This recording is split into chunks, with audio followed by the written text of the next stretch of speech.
I found something using Google Earth Pro that I would like to share with you guys today. Many of you are aware that some months back we started doing this investigation into what can only be called, quote unquote, the Pentagon Network. All over the globe, we began to discover areas that were shaped in nature like pentagons, whether it was a stand of trees or in the middle of a forest, a clearing in the shape of a pentagon. That's really where we started. In Brazil, we found one that had the exact dimensions of the interior courtyard of the Pentagon in DC. And these were literally perfect shapes. Now, I found something else that correlates with this, and it's in a completely different area of the globe that we haven't talked about before. This is the Northern Network. We have found literally hundreds of sites all over the world. I've had to use different colors to denote different regions. And the way they line up is absolutely crazy, but there's something I wanted to share from my personal life that kind of goes along with this. Some years back, I forget when, at a garage sale, I found these two wall hangings, and each wall hanging had two old maps on it with a lot of detail. Really, they matched the furniture I had at the time, so I picked them up super cheap. But the more I got looking at them, the more I saw things that were really not easy to explain, for lack of a better term. And I've taken some pictures and zoomed in on them to show you something. This is an old map of Africa and Asia. Now, up here in the upper right, if you zoom in, you see this word, or these three words, Mare Glaciale Tartaricum. Now, other channels have talked about the Tartars and the Tartarian Empire.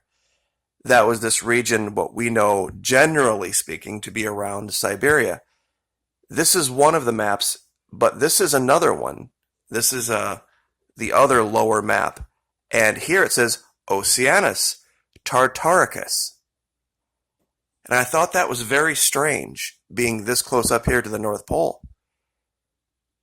Now, everyone has their definition of what Tartarus is. It's the classic Greek word for hell. It's actually part of Hades. Tartary or Tartarus was classically described as just a region of Hades, so a part of hell. So I thought that very odd. Why would they have described that region in the same terminology as they would call hell?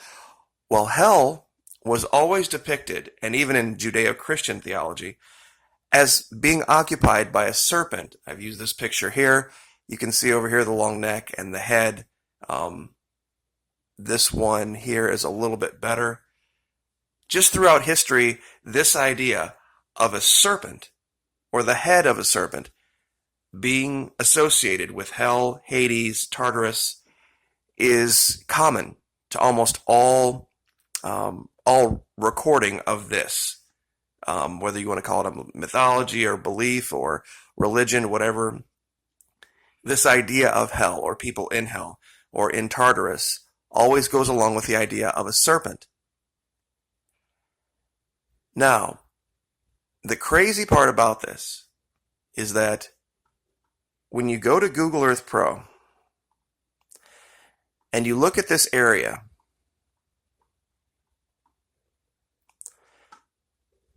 this is the area that they're talking about. Now, it's not called the Tartarian Ocean anymore. It's not called the Tartarian Sea. It's called the Laptev Sea, the East Siberian Sea, the Kara Sea. But there's a very strange image that appears up here. If you orient the map looking eastward, now that's pretty specific.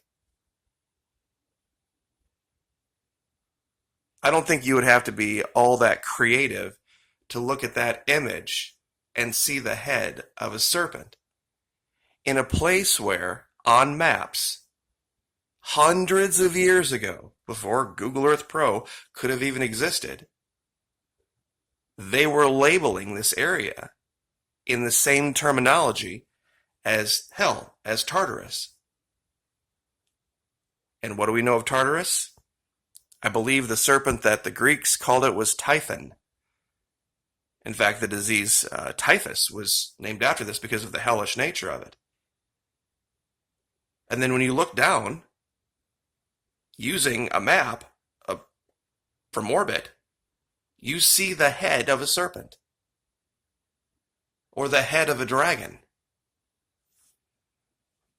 It really makes me wonder if some of the people from that time had access to technologies that we aren't aware of. If they could have seen something like this from high above. Or if something like this was a marker. If this was a group of people very advanced, if they had multiple planets that they were shepherding, for lack of a better word, and they were trying to get their bearings on a planet that maybe had a tendency to do pole shift over and back and over and back, they would have to use some landmarks, some large ones. And this would be a great way to identify a region. You could just say, fly near the northern areas of this planet, or find an area near the pole of this planet where you see some type of a shape on the ground that looks like a serpent's head. And you'll find what you're looking for. The Tartarian Sea, which is all this area here, East Siberia. It just seems way too coincidental for me that of all the places they could have called Tartarus or the Tartarian Sea, it would be a place where you look down and you see the head of a serpent on the ocean floor. We'll just do a quick measure here. I mean, this is huge. I mean, it's a giant, giant feature.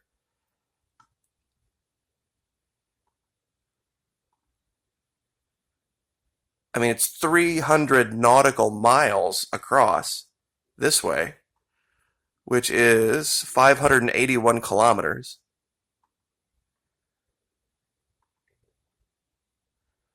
And just ballparking about 350, we'll call it, 350 kilometers or 189 nautical miles high. I mean, so this is huge. I mean, this is an enormous, enormous area.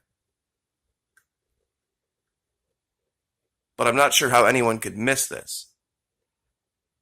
I'm sure perhaps some people haven't missed this feature, but maybe they didn't, and maybe they possibly might have known that, you know, this is up here and then the Tartarians lived here. But that new piece of information that we can add is that at one time it was called the Oceanus Tartaricus. Or on this other map, it was called the Mare Glacial Tartaricum.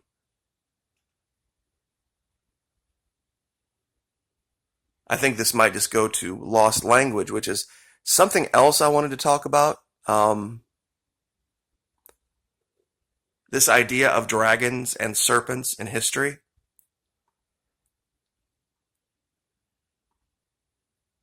This is what they call a blue dragon. These have been washing up in Texas. Now, I'm sure many of you have seen this story. This was from a few weeks back. This little guy is only about 4 inches long. This is a picture of one kid found, I think a 7-year-old or 8-year-old, and it's in the bottom of his little pail that kids have, their little bucket they use at the beach. So not very big, but referred to as a dragon. Now, it has the ability to consume jellyfish and then absorb their stinging cells and use them for its own purposes, which makes it a nasty little thing to encounter if you would step on one or touch one in the wrong way. So this is a man-o-war, and everybody's probably aware of what a Portuguese man-o-war is. They have tentacles that are hundreds of feet long, incredibly poisonous, have killed many. But think about this idea for a minute, that this little guy, this little 4-inch quote-unquote dragon, could kill something like this and eat it. And they do. It's a slug. Think about this being described 500 years from now in another language that was nothing like English. Warning people about going to Texas or the coast of Texas because there are dragons. Dragons so big that they can eat Portuguese man-o-wars that are hundreds of feet long. And Portuguese man-o-wars are so terrifying that they are propelled by the wind. See this down here? They float on the surface of the ocean and they're blown about. They don't have any way to propel themselves of their own volition. This term, propelled only by the wind, in another language a few hundred years from now, could easily be translated as having wings or flying. And think of how deadly you would see this creature if it could take out that. Now, it's all about context, isn't it? This is a little tiny itty bitty slug that can sting the hell out of you and ruin your day. But is it a dragon? They named it a dragon. It's called a blue dragon. That's the name of it. But is it truly a dragon of antiquity? Well, you wouldn't be lying if you would say all of the things I just said about it being able to kill a 165-foot-long Portuguese man-o-war. But it's not the same thing. So this is kind of the idea I wanted to get across today about sometimes we read about things and see things in history and we impinge upon the story with our own ideas of what something must be.